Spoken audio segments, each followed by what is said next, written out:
apa. Jadi akan saya jelaskan secara singkat dan semudah mungkin ya, biar teman-teman yang baru mau mulai investasi saham pun bisa mengerti momentumnya untuk masuk ke pasar saham ya. Kita mulai dari sekarang pasar itu apa sih yang sekarang terjadi di pasar saham dalam 1 bulan atau 2 bulan belakangan? Ya, ini yang kita lihat IHSG masih berisiko turun ya, sesuai yang tadi Ibu siapa Ibu Yuli tanyakan ya. Jadi dalam 1 bulan terakhir atau 2 bulan belakangan, ini IHSG dipenuhi oleh berita-berita negatif sehingga pasar saham itu sekarang anjlok ya, Bapak-bapak Ibu-ibu. Jadi sempat dari akhir tahun 2023 itu pasar saham naik signifikan sampai Januari Februari. Kemudian setelah itu, setelah Februari, pasar saham itu anjlok turun sebesar 9% ya.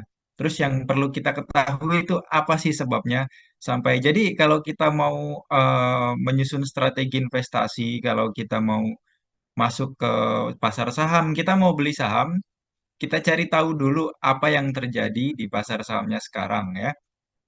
Saya punya metode.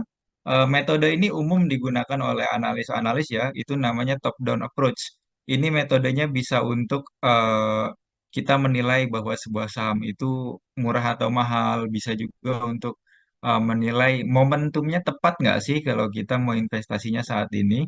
Nah, yang pertama, top down approach itu, kita memulai analisa itu dari global ya. Dari analisa dari apa yang terjadi di global, yang terjadi di perekonomian dunia, terus kemudian turun lagi ke domestik. Domestik ini maksudnya dalam negeri. Setelah kita tahu apa yang terjadi di global, kita tahu apa yang terjadi di dalam negeri ya, terkhususnya di Indonesia.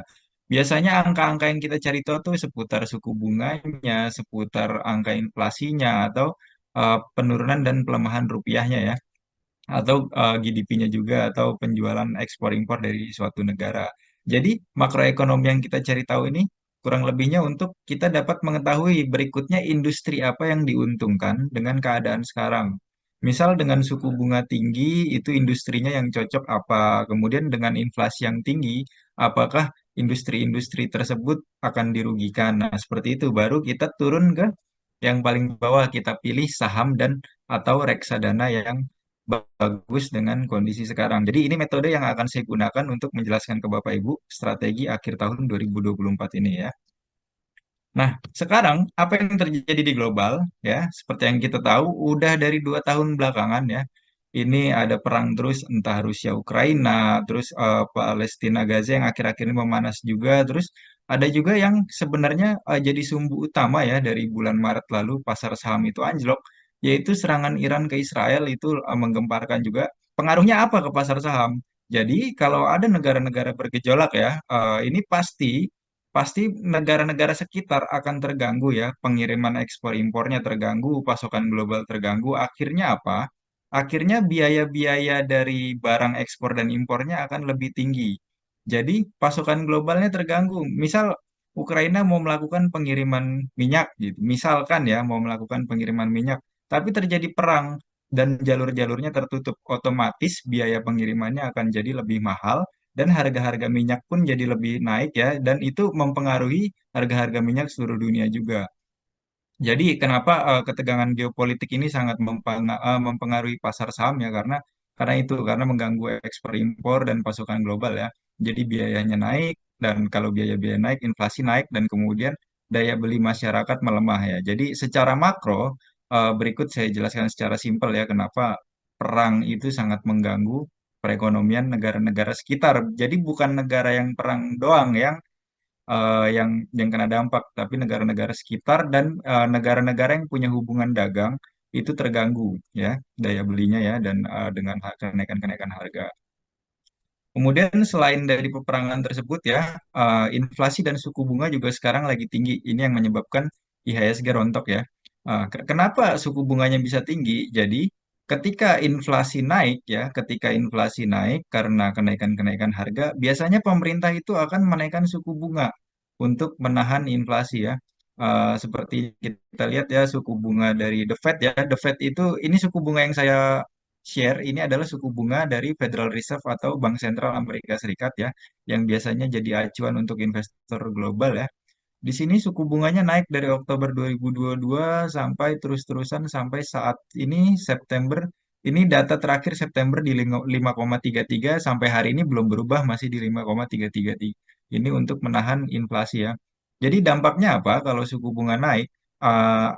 Investasi-investasi yang aman seperti deposito atau seperti obligasi itu menjadi sasaran investor karena suku bunganya tinggi.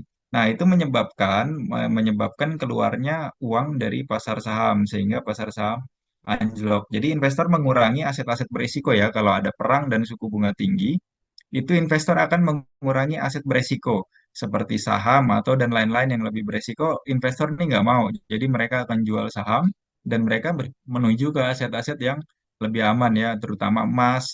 Makanya 2 bulan atau 3 bulan terakhir harga emas naik itu salah satu faktornya itu investor saat ini sedang mencari aset yang lebih aman. Nah, kemudian dari makro global yang ketiga, ini baru 2 minggu yang lalu ya, ini downgrade peringkat investasi Indonesia ya. Jadi ada lembaga ya teman-teman namanya Morgan Stanley ya. Ini lembaga pengelolaan dana iya, mereka pemeringkat efek iya, mereka juga memberikan jasa analisa juga iya. Jadi Morgan Stanley ini lembaga pengelolaan dana yang besar, mereka mendowngrade peringkat investasi Indonesia karena salah satu sumber utamanya mereka nggak suka sama kebijakan-kebijakan fiskal jangka pendek di Indonesia dan dalam jangka pendek Indonesia ini masih mengalami ketidakpastian karena sampai saat ini kan kita belum meskipun sudah ada presiden terpilih tapi belum sampai pelantikan. Biasanya momentum investor baru berani lagi investasi di Indonesia itu ketika sudah pelantikan. Biasanya seperti itu karena untuk mencari keamanan politik ya. Nah, rekomendasi underweight ini maksudnya apa? Maksudnya rekomendasinya pesimis untuk pasar saham Indonesia dan pengurangan porsi saham yang mereka kelola di Indonesia. Jadi ini ada top 10 perusahaan-perusahaan yang jadi top alokasinya mereka dan ini dipanuti juga sama investor-investor atau manajer investasi dunia ya. Jadi 10 saham ini yang kemungkinan akan tertekan ketika mereka memberikan rekomendasi underweight ya. Jadi pengurangan porsi ini juga menyebabkan IHSG itu rontok dalam 1 minggu dan 2 minggu terakhir itu Indonesia sahamnya anjlok karena ini karena rekomendasi underweight ini dan capital outflow tadi ya. Jadi kita punya tiga sumbu utama kenapa IHSG anjlok sampai saat ini ya.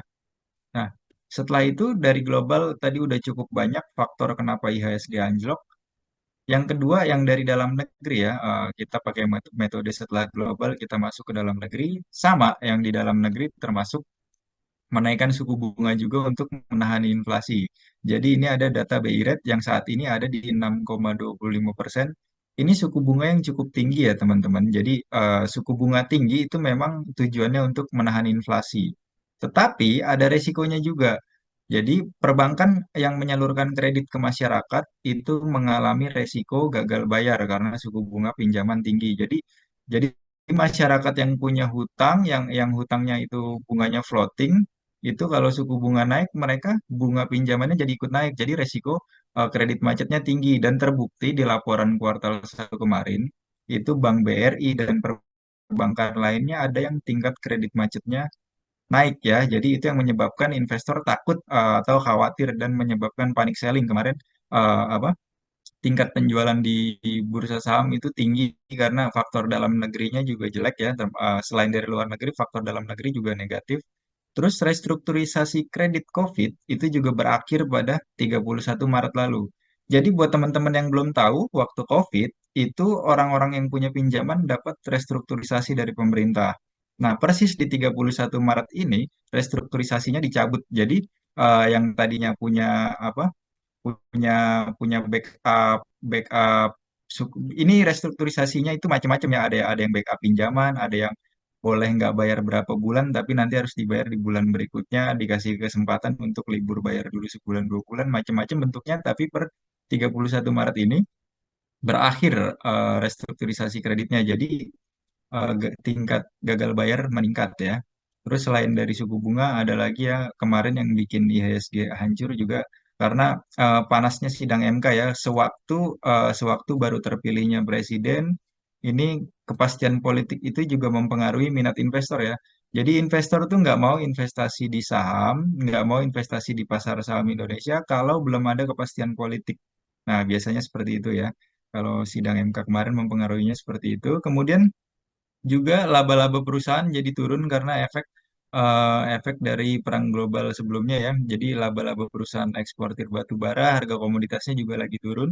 Jadi kuartal satu kemarin ini laba-laba saham di Indonesia lagi pada turun. Itu juga yang menyebabkan Indonesia pasar sahamnya turun. Kemudian ada full call option juga buat yang belum tahu ya, belum belum pernah berdagang di pasar modal, mungkin bingung full call option ini apa. Jadi intinya di pasar saham itu ada 921 saham tercatat. Tapi peraturan perdagangan dari 200 saham itu dirubah sehingga orang-orang sekarang itu lebih sulit untuk bertransaksi saham. Ini juga termasuk mempengaruhi kenapa pasar saham menjadi lebih sepi dan lebih kalau untuk mempengaruhi turun sih enggak, tapi saat ini lebih sepi karena ada peraturan full call option ini. Jadi banyak saham-saham yang transaksinya ditinggalkan oleh investor karena mereka nggak bisa berdagang gitu. Karena full call option ini agak sulit ya untuk bertransaksi. Jadi intinya faktor-faktor dalam negeri dan luar negeri belakangan ini mempengaruhi anjloknya IHSG ya, anjloknya pasar saham yang seperti Ibu Yuli bilang tadi. Nah, terus sebelum kita masuk ke strategi kapan mau masuk saham atau ini harus sampai kapan kita nunggu, kapan mau beli, kita harus tahu dulu sejauh mana ya pelemahan IHSG ini. Ya. Nah, saya menggunakan strategi backtesting historis IHSG ya untuk menjawab pertanyaan sampai kapan IHSG bisa turun ya. Nah, backtesting ini kita udah ambil kesimpulan dulu faktor utama pelemahannya, yaitu ada ketegangan geopolitik tadi ya, terus suku bunga inflasi dan pelemahan rupiah. Ini faktor utama dari pelemahan IHSG sekarang. Nah, kita cari situasi yang sama di tahun-tahun sebelumnya, ya. Dan saya menemukan bahwa situasi ini pernah terjadi pada periode 2022. Persis waktu 2022 itu ketegangan geopolitik juga, waktu itu perang juga, terus suku bunga dan inflasi tinggi juga, dan rupiah melemah juga. Itu IHSG waktu itu melemah dari 7.300 sampai 6.500. Nah, pelemahannya ini waktu 2022 itu 10 sampai 12% ya pada bulan Mei 2022. Dan sekarang ya. Dan sekarang ini chart IHSG saat ini ya, persis bulan Mei 2022 juga dari Mei sampai Juni ini IHSG sudah turun sebesar 9% ya. IHSG sudah turun sebesar 9%. Nah, kalau kita sesuai testing tadi, sesuai hal yang pernah terjadi sebelumnya itu IHSG di 12%. Jadi kalau aplikasikan target turun di 12 itu di mana kita pelajari angka historisnya, IHSG masih bisa turun sampai angka 6.500. Selain itu, secara analisa teknikal ya, analisa grafik, simpelnya, saya nggak bahas indikator macam-macam, saya cuma bahas IHSG pernah turun paling dalam di area 6.600 dan 6.700 ya dalam 1 tahun terakhir. Jadi ini area support kuat IHSG ya, dan ini sejalan dengan target penurunan kita di minus 12% di 6.500 ya. Jadi kalau ada pertanyaan sejauh mana IHSG bisa turun, kita bisa tunggu IHSG turun sampai 6.500 atau 6.600. Baru kita setelah turun ke area tersebut, baru kita bisa memilih saham-saham yang akan kita beli ya. Nah, itu dari analisa teknikal ya. Lalu apa sih peluang dari akhir tahun 2024 ini ya? Nah, ini ada beberapa peluang ya dari analisa fundamental. Yang pertama, eh, saya akan menjelaskan dulu tentang PI ya, Price Earning Ratio.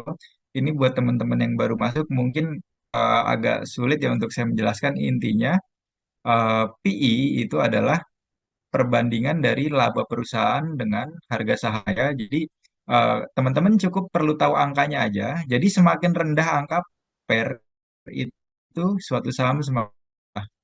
Dan ini saya mencoba menilai dari IHSG. Jadi per IHSG di kisaran 16 sampai 17 kali. Dan waktu COVID per dari IHSG itu ini 2020 ya, per IHSG 12 kali. Dan sampai sekarang tahun 2023 angka per IHSG itu ada di 13,5 kali. Jadi rata-rata PI-nya IHSG atau PER ya, PER bisa disebut PI juga atau price earning ya. IHSG itu di kisaran 14 sampai 15 kali dengan historis paling rendah di angka 12 kali. Jadi kita simpan dulu angka 12 ini adalah angka PI IHSG paling rendah ya. Nah, terus sekarang tahun 2024 ini PI IHSG berapa? Nah, ini PI IHSG tahun 2024 Maret kemarin PI-nya ada di angka 12. Ini artinya apa? Artinya IHSG saat ini persis dengan kondisi saat COVID PI-nya ya. Artinya sudah terdiskon ya. Kemudian sampai bulan Juni kemarin data terbarunya pun PI IHSG ada di angka 11 ya. Itu artinya apa? Artinya IHSG saat ini tuh sudah murah, sudah under value, sudah di bawah nilainya ya.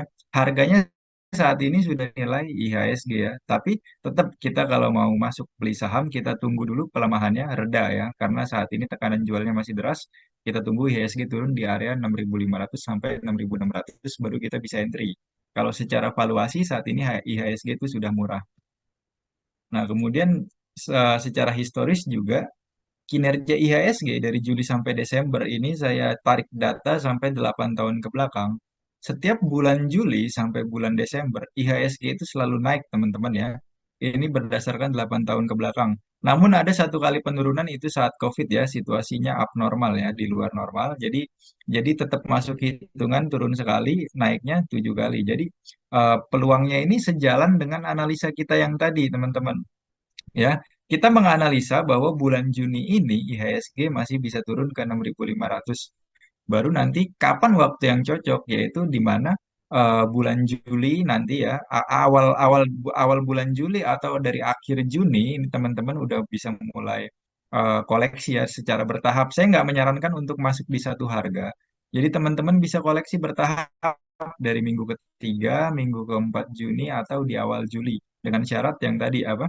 Bahwa IHSG sudah masuk ke area terendahnya. Jadi ini historis 8 tahun terakhir, bulan Juli sampai Desember ini bisa menjadi peluang investasi yang tepat untuk masuk ke pasar saham Indonesia. Ya. Nah, setelah itu, selain itu ada potensi-potensi lain ya di akhir tahun itu mungkin akan ada penurunan suku bunga ya, mungkin baru mungkin akan ada penurunan suku bunga. Nah, kalau suku bunga diturunkan, ini investor akan happy ya, mungkin dana akan masuk lagi ke pasar saham ya. Kemudian ada dividend season, biasanya akhir tahun Desember November itu perusahaan-perusahaan banyak yang membagikan dividen. Kemudian ada Santa Claus Rally ya, Santa Claus Rally ini apa? Biasanya menjelang Natal ya, di menjelang Desember dan Tahun Baru, itu tingkat belanja masyarakat tinggi ke sektor-sektor retail dan sektor consumer. Nah, ini mempengaruhi kenaikan labanya dan juga mempengaruhi kenaikan harga sahamnya. Terus akhir tahun juga biasanya rilis laba perusahaan bagus dan ini bisa menjadi sentimen positif juga kenapa setiap Juli sampai Desember itu IHSG naik dan ada fenomena window dressing di mana biasanya tutup tahun itu harga-harga saham itu akan naik signifikan biasanya di akhir tahun. Jadi berikut ini adalah potensi IHSG di akhir tahun 2024 ya. Nah, setelah membahas yang tadi potensi, kita juga mengharapkan bahwa 2024 ini ada temanya itu soft landing. Jadi, buat yang perlu teman-teman ketahui ya, soft landing itu adalah siklus perlambatan pertumbuhan ekonomi yang berakhir tanpa periode resesi. Jadi perlambatan ekonomi kemarin itu tidak mengarah ke krisis, tidak mengarah ke resesi. Ya, nah, ini 2024 ini kalau nanti terjadi penurunan suku bunga artinya kita berhasil soft landing ya. Jadi beberapa negara ya termasuk Indonesia diperkirakan akan mulai mengerem kenaikan suku bunga. Bahkan menurunkan suku bunganya seiring dengan inflasi yang bergerak turun. Dan datanya saya belum update ya di PPT, datanya memang inflasi sudah mulai turun. Angka inflasi di Indonesia maupun di Amerika itu angka inflasi sudah mulai turun dan mungkin akhir tahun atau tahun awal tahun 2025 suku bunga akan kembali diturunkan ya. Nah, tadi kan kita sudah bahas ya potensi-potensi akhir tahun dari segi beritanya, dari segi potensi datanya ya. Nah, kemudian berburu saham diskon ya, saham apa aja yang sebenarnya lagi diskon? Ya, saya akan paparkan lagi valuasi per sektor. Kita sebelum kita pilih saham, kita biasanya memilih dulu sektor yang menarik. Untuk yang kanan, untuk yang PBV mungkin dihiraukan dulu aja karena banyak teman-teman yang baru memulai. Tadi saya fokus di angka PI ya, di angka PER ya. Per IHSG itu sekarang ada di angka 11 kali. sektor yang masih murah ya, yaitu yang PI-nya di bawah IHSG itu ada sektor transportasi, energi, industri, properti dan basic industri ya. Tapi sektor yang utama yang biasanya kalau IHSG uptrend, kalau IHSG naik, sektor yang liquid itu ada energi dan properti. Ini sektor yang masih valuasinya murah dan liquid ya, yang brandingnya cukup terkenal di masyarakat. Saya pilih dua sektor ini, energi dan properti, karena biasanya mereka yang akan ngedrive IHSG yang transaksinya pun liquid ya. Jadi kalau teman-teman mau bisa beli dan jual kapanpun, pembeli dan penjualnya tersedia, kita pilih juga industri yang liquid di pasar saham, energi dan properti. Tapi tetap ketika IHSG uptrend, itu sektor utama yang bergerak biasanya finance dan consumer. Ini ini maksudnya non cyclical consumer ya.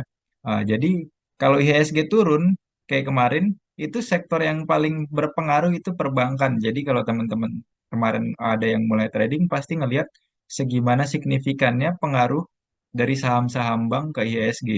Jadi kalau saham-saham bank lagi pada turun, itu IHSG ku turun. Dan begitu pula sebaliknya, kalau IHSG nanti uptrend atau IHSG naik, ini biasanya sektor yang memimpin itu adalah finance dan consumer. Jadi kita akan jadikan pilihan utama kita itu di perbankan dan consumer ya. Nah, ini sektor utamanya di perbankan dan consumer. Kemudian sektor-sektor lainnya yang menarik ada sektor energi, retail, dan properti. Nah, properti ini menarik dengan syarat suku bunganya harus turun dulu ya, teman-teman. Jadi kalau suku bunga masih naik, kalau suku bunga belum diturunkan, saham properti ini masih belum menarik. Kenapa? Karena mayoritas perusahaan properti itu pinjamannya tinggi ya. Mereka punya tingkat hutangnya tinggi, jadi ketika suku bunganya masih tinggi, mereka labanya biasanya akan tergerus masih untuk dengan bayar bunga yang tinggi. Jadi biasanya investor di pasar itu lebih senang untuk masuk ke perusahaan properti kalau suku bunganya turun, ya. Nah, dari sektor dulu, sektor perbankan saya masih dengan PI ya. Saya konsisten memilih saham dengan price earning ratio karena apa? Karena profit yang dihasilkan seorang investor sebenarnya adalah pembagian dividen, ya teman-teman. Dividen itu didapatkan dari earning. Itulah kenapa saya suka dengan rasio price earning karena ini mencerminkan seberapa kemampuan perusahaan memiliki laba dan harga sahamnya ini sekarang sudah berapa kali lipat dari harganya. Nanti teman-teman yang masih pemula bisa belajar apa itu PI rasio, apa itu PER ya. Ini saya sekarang jelaskan angkanya dulu bahwa di saham perbankan ini ada empat bank utama yang menjadi favorit investor ketika IHSG naik, yaitu ada BRI, ada BCA, Mandiri, dan BNI. Ya, empat saham ini selalu jadi favorit dan jadi penggerak IHSG. Kalau IHSG naik, empat saham ini pasti naik. Kalau IHSG turun, empat saham inilah yang turun. Saya nggak bicara pergerakan harian ya, tapi pergerakan jangka panjang. Jadi empat saham ini yang mendrive pergerakan IHSG. Nah, di sektor bank yang paling bagus adalah yang PI-nya paling murah saat ini ada BRI dan BNI. Ini tapi kalau dibandingkan dengan tahun-tahun sebelumnya, yang paling murah itu ada BRI karena tahun 2021 sampai 2023 itu PI-nya BRI di atas 14 ya, bahkan pernah 20. PI-nya BRI sekarang di angka 11, artinya BRI masih sangat murah dibandingkan tahun-tahun sebelumnya. Sedangkan BNI dan BMRI ya, Mandiri dan BNI ini punya PI juga masih murah di 13 dan 10. Tapi kalau dibandingkan dengan tahun-tahun sebelumnya, dia masih sama ya, masih nggak begitu murah. Jadi untuk pilihan stock pick kita utama kita di BRI, sisanya kita bisa alokasi ke BCA, Mandiri, dan BNI untuk sektor perbankan. Kemudian dari sektor consumer yang menarik ya, ini lima pilihan ini adalah yang mengungguli ya dari sekian banyaknya sektor consumer, dari sekian banyaknya saham sektor consumer, lima saham ini yang saya pilih karena yang saya utamakan adalah saham-saham yang LQ45 ya, yang blue chip yang perdagangan masih saham-saham yang small cap yang atau kalau kita pernah dengar ada saham gorengan itu saya nggak akan berani rekomendasikan karena pergerakan sahamnya tidak sesuai dengan fundamentalnya. Jadi kalau kita pilih perusahaan-perusahaan ini kita masih bisa nilai fundamentalnya ya di consumer good yang paling bagus ada Indofood yang paling murah PI-nya. Kemudian di sektor retail ya kita bisa pilih Era Jaya, ada Aces, ada MAPI, ini Mitra Adi Perkasa, ada AMRT juga, Alfamaret gitu. Jadi untuk sektor retail ini pilihannya ada lima ini yang bagus, yang menarik. Tapi untuk masuk di harga berapa kita nanti akan cek dulu teknikalnya seperti apa. Intinya yang paling bagus di sektor retail kita ada rekomendasikan 5 saham ini. Kemudian sektor energi ya. Energi ini ada Adaro Energi, ada Akra, ada Indika Energi, ITMG, dan PTBA ya, Bukit Tambang ya. Jadi di sektor energi kita ada buy call di Adaro ya. Adaro ini masih murah dan menarik. Dan tiap tahun pun ini rutin membagikan dividen ya, entah Indofood dan Adaro ya. Ini jadi stock pick utama kita ya. Untuk sektor retail kita masih wait and see dulu sektor retailnya. Meskipun sudah masuk sahamnya sudah masuk rekomendasi, tapi kita lebih mengutamakan stock picking kita di Consumer Good dan energi ya, karena PI-nya masih benar-benar murah. Nah, kemudian sektor properti kalau nanti suku bunga udah mulai turun, ini ada pilihan-pilihannya, ada SMRA itu Summarecon Agung, ada BSDE, CTRA, LPCK, dan Pewon. Jadi yang paling menarik ini ada BSDE dan SMRA yang PI-nya masih murah. Nah, berikut ini adalah saham-saham pilihan kita.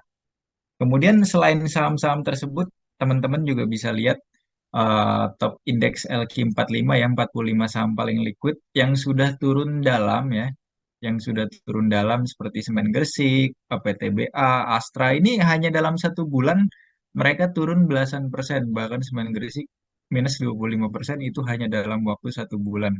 Nah ini karena apa? Karena kalau Semen Gresik sendiri ini karena labanya memang turun, jadi kita belum berani sentuh selagi Semen Gresik bisa mengembalikan labanya untuk jadi naik lagi. Sisanya yang labanya masih naik, untuk teman-teman kayak action untuk trading ya, teman-teman yang mau trading, itu kalau saham-sahamnya LQ45, biasanya itu kenaikan dan penurunannya itu sejalan dengan rilis labanya.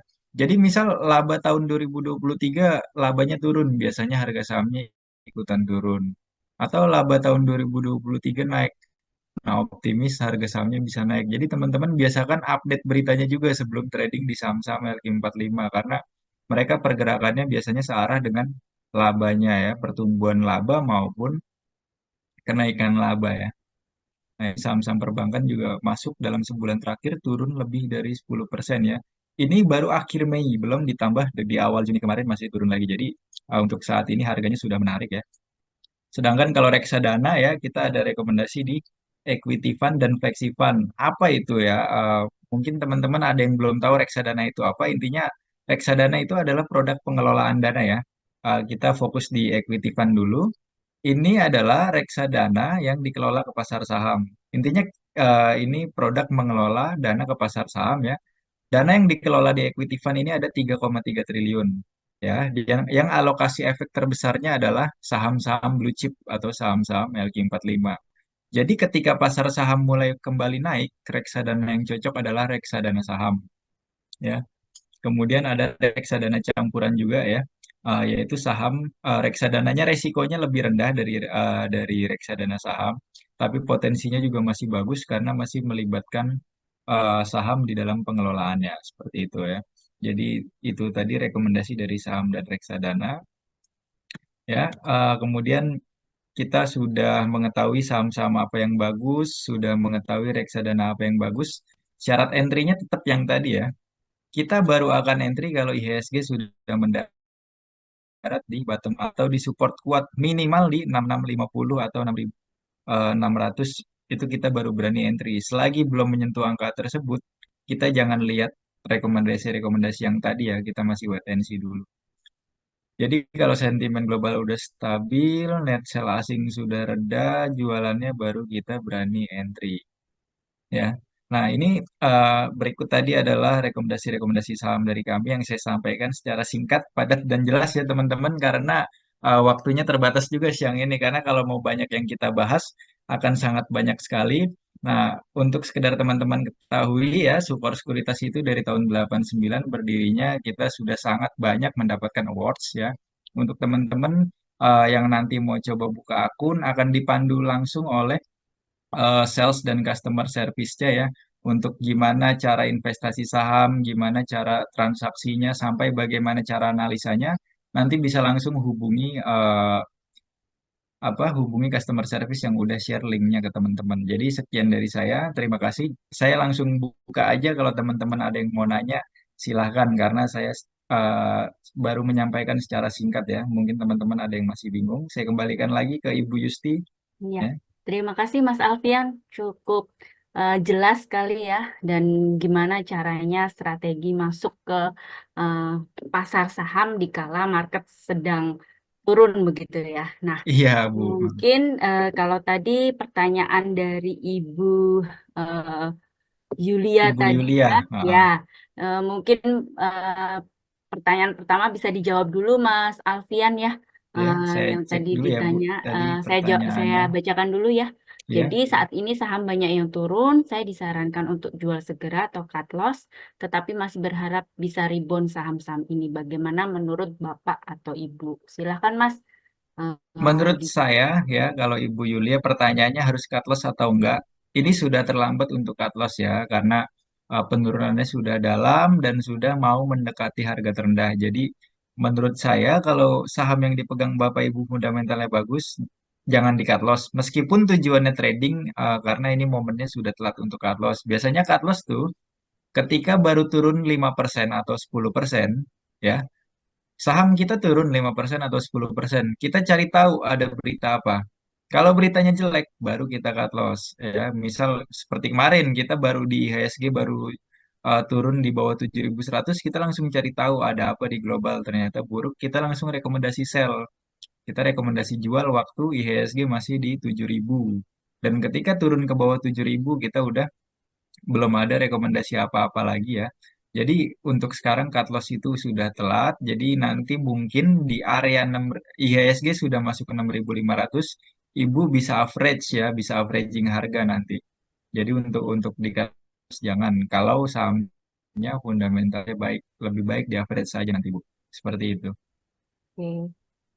Semoga menjawab ya Ibu Yulia. Baik, ini ada pertanyaan lagi Mas Alfian dari Ya. Bapak Glenn. Siang Mas, Mhm. melihat kondisi global yang masih kurang baik, suku bunga tinggi, higher for longer, inflasi yang masih tinggi, serta kondisi dalam negeri yang masih kurang bagus, nantinya trigger apa yang bisa membuat IHSG bangkit kembali pada periode Juli akhir tahun? Terima kasih. Oke, pertanyaan dari Mas Glenn ya. Higher for longer, apa trigger yang bisa membuat IHSG bangkit? Saya kembali lagi ke materi ya. Tadi kita sudah sampaikan ya, peluang-peluang apa aja di akhir tahun ya. Yang pertama, peluang dari segi valuasi. IHSG saat ini PI-nya murah ya. Ini dari valuasi IHSG murah. Nah, ini angka-angka PI-nya IHSG masih murah. Kemudian yang dapat men-triggernya ini, sentimen-sentimen ini biasanya dividen akhir tahun, terus Santa Claus Rally, terus The Fed juga kemarin pengumumannya mereka menahan suku bunga acuan di akhir Maret kemarin ya. Mereka menahan suku bunga acuan, tapi memungkinkan untuk menurunkan di akhir tahun atau awal tahun 2025. Ini artinya apa? Artinya mereka sudah cukup optimis untuk menghadapi inflasi karena suku bunga udah nggak naik lagi. Ya, ya. Suku bunga udah nggak naik lagi, mereka cukup optimis untuk mengalahkan inflasi dan berencana akan menurunkan suku bunga di akhir tahun atau awal tahun 2025 ya. Jadi ini udah kelihatan ya ada sedikit cahaya ya dari The Fed mereka mau menurunkan suku bunga dan analis-analis pun yakin bahwa akhir tahun ini seenggaknya satu kali ya.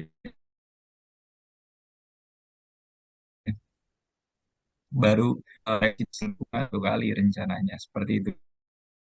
Jadi yang akan men-trigger dari global kita masih putar suku bunganya akan turun. Kalau dari uh, window dressing, ada juga Santa Claus Rally itu biasanya akhir tahun banyak juga sentimennya dari dalam negeri. Oke, Seperti itu terima Mas kasih Glenn ya. Mas Alfian. Semoga menjawab ya Pak Glenn. Kemudian ada pertanyaan lagi dari Bapak Fajri.